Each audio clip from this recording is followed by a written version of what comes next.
Ada informasi penting bagi teman-teman operator semuanya terkait pesan yang ada di Dapodik, yaitu verifikasi dan validasi untuk e-ijazah nantinya. Apa yang harus teman-teman lakukan dan bagaimana untuk selanjutnya? Simak terus video ini hingga selesai, teman.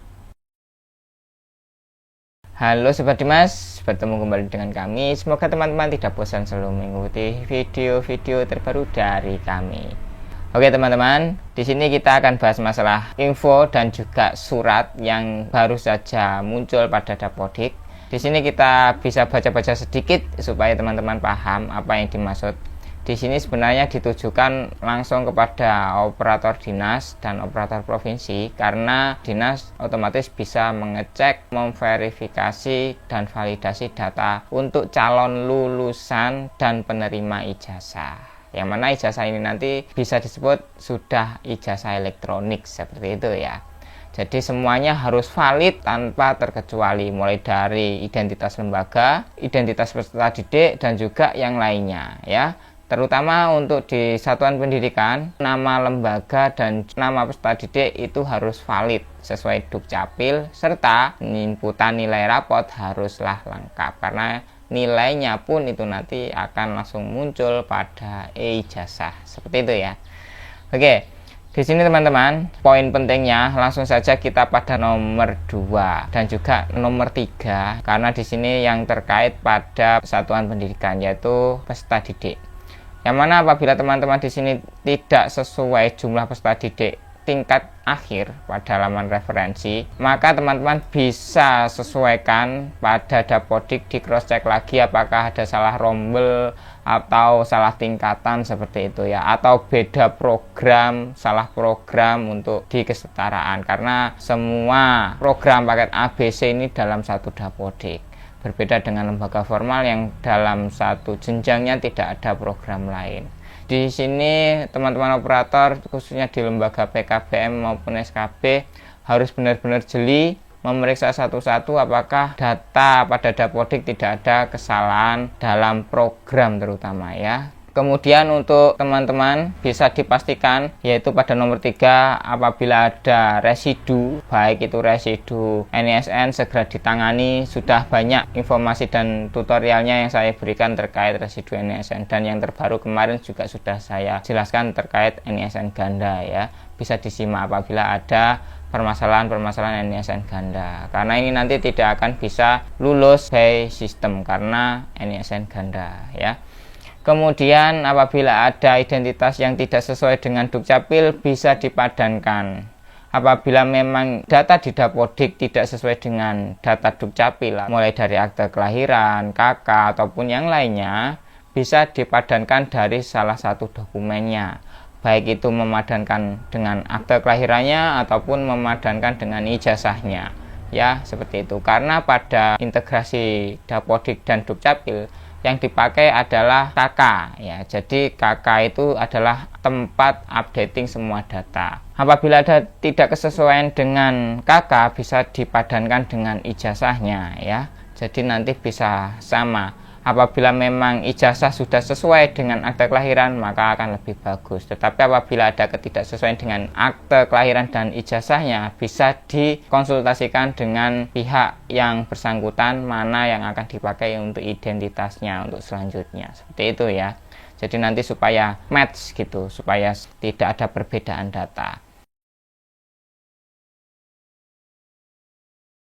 Nah, di sini nanti alurnya teman-teman, supaya teman-teman nanti paham sebelum kita menginjak ke referensi data.kemdikbud.go.id PD akhir atau tempat validasi peserta didik calon penerima ijazah. Kita selama menginput data atau mengelola data dari Dapodik, setelah sinkronisasi pastinya akan masuk pada verbal PD.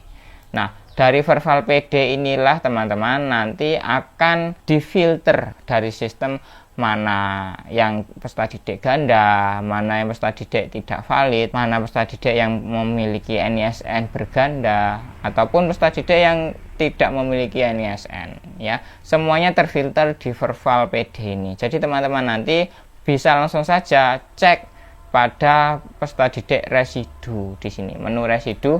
apabila di sini banyak sekali data, teman-teman bisa filter ya. Di sini karena tidak ada yang residu, maka data match kosong ya. Teman-teman nanti bisa cek mana saja yang residu. Utamakan kelas akhir, mulai dari paket A, paket B, ataupun paket C. Seperti itu ya. Jadi kelas akhirnya dulu yang diutamakan. Jangan sampai ada residu. Kalau bisa ya, kalau bisa jangan sampai ada residu.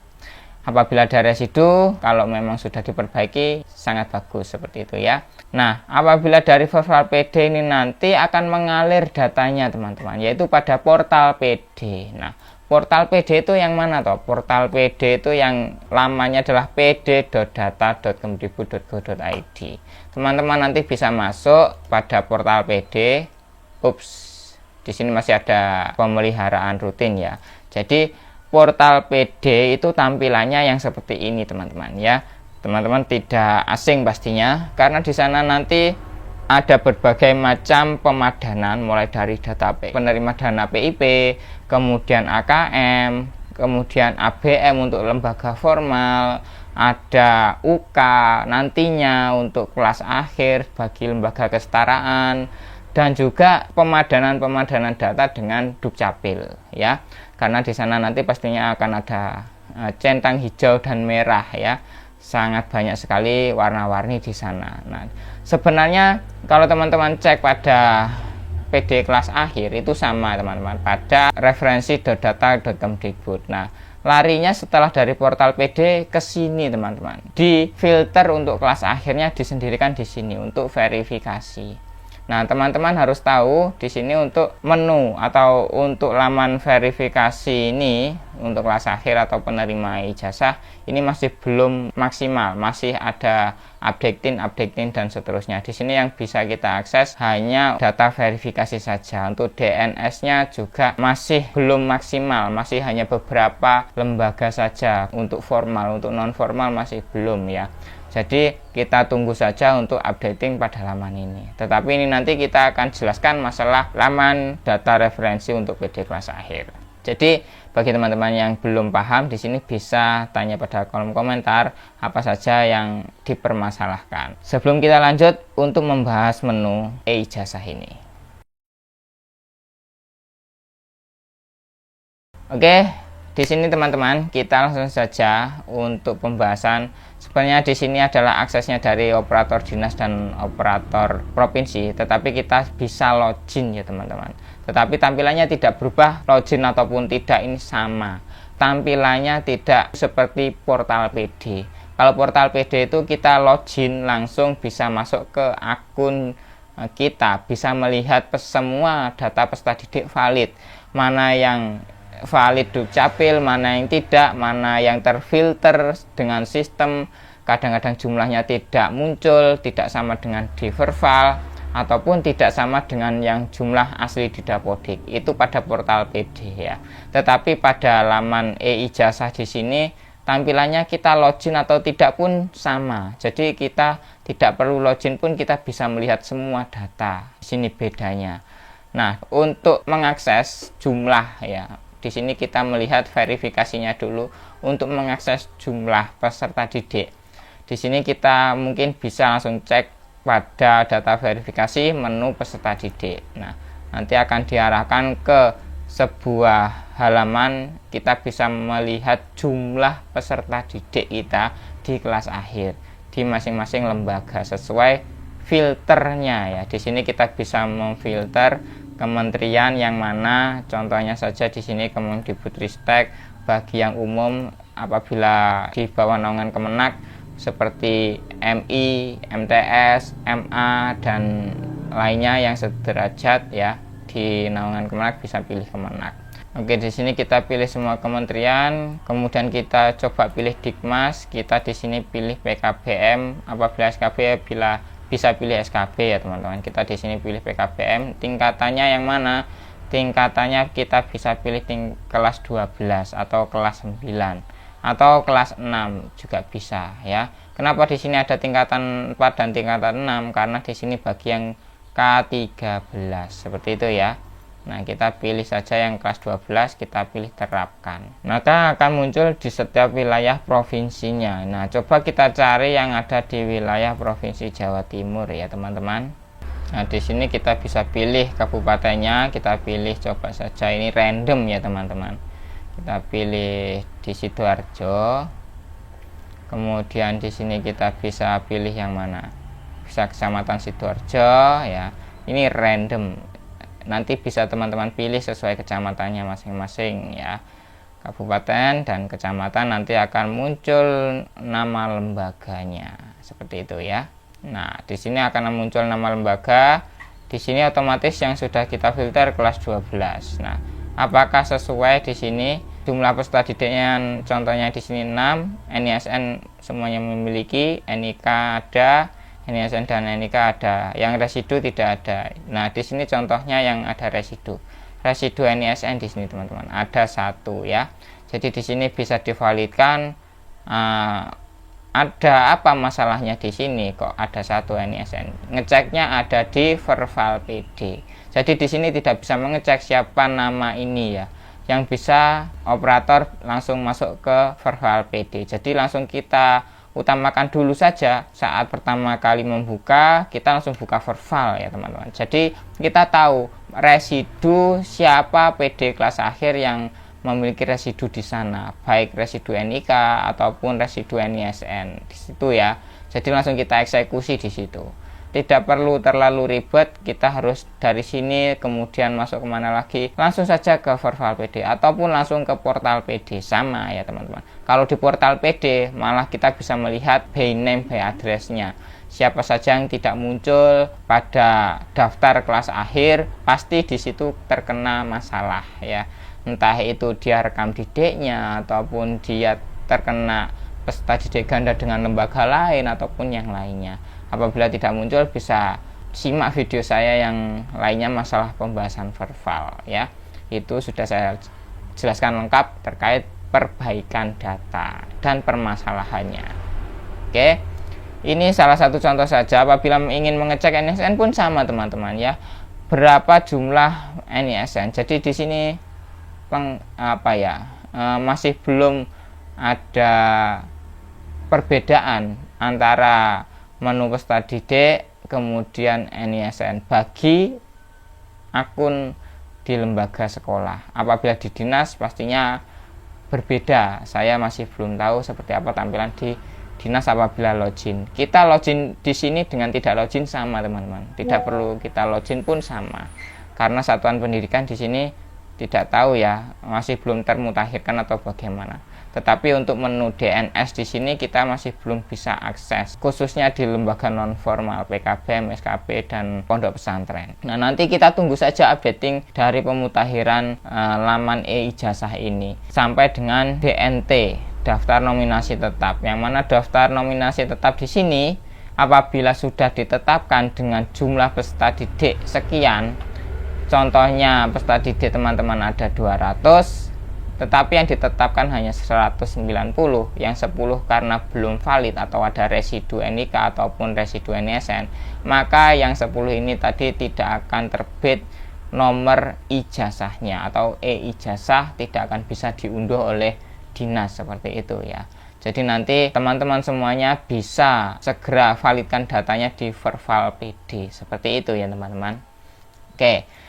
Dari sini apabila teman-teman paham ataupun ada yang ingin ditanyakan masalah laman e-ijazah ini, bisa ya tanya pada kolom komentar dan kita akan bahas di sana. Apa saja permasalahan-permasalahan teman-teman bisa diutarakan. Seperti itu ya.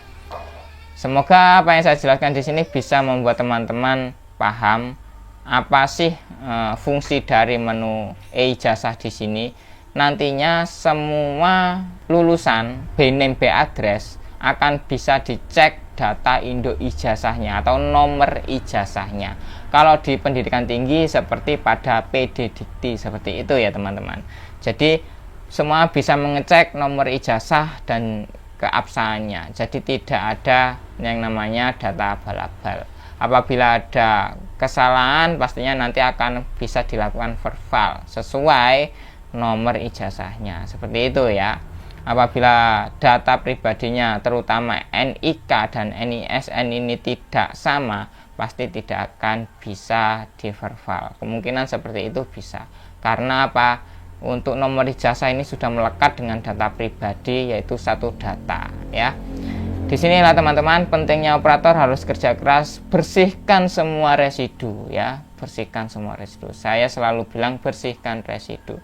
Dan bagi teman-teman lembaga di PKBM ataupun SKB, jangan lupa untuk input nilai rapor di Dapodik, karena nantinya nilai pada e-ijazah akan diambil dari data verbal yang sudah saya jelaskan pada video sebelumnya, yaitu tentang updating di verbal PD. Bisa disimak, karena di sana nanti nilai-nilai itu akan include dan menjadi satu untuk menjadi lampiran e-ijazah untuk daftar laporan hasil belajar. Seperti itu ya teman-teman.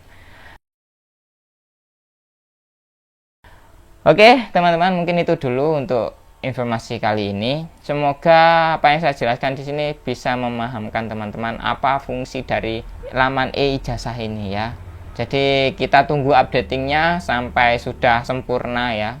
Sebenarnya laman ini sudah rilis sejak bulan November di semester ganjil, cuma belum saya publikasikan atau buatkan videonya karena masih terbatas yang bisa diakses. Dulu masih data verifikasi ini masih belum updating seperti ini ya, masih sangat sederhana, ada trouble-troublenya. Tapi di sini sudah mulai masuk DNS, tetapi masih formal, yang non formal belum ya.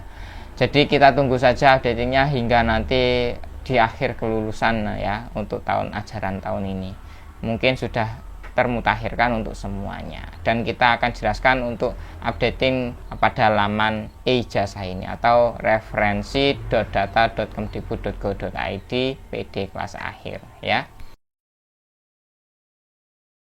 Oke teman-teman, mungkin itu dulu penjelasan yang bisa saya sampaikan. Apabila ada kesalahan saya mohon maaf, dan apabila ada pertanyaan silakan tanya pada kolom komentar. Jangan lupa jempolnya ya teman-teman, jempol dan subscribe tentunya bagi belum subscribe. Oke teman-teman, terima kasih sudah menonton, dan pastinya kita akan bertemu kembali pada video berikutnya. Terakhir kali saya ucapkan salam satu data, salam operator hebat, dan salam sehat bagi kita semuanya. Terima kasih.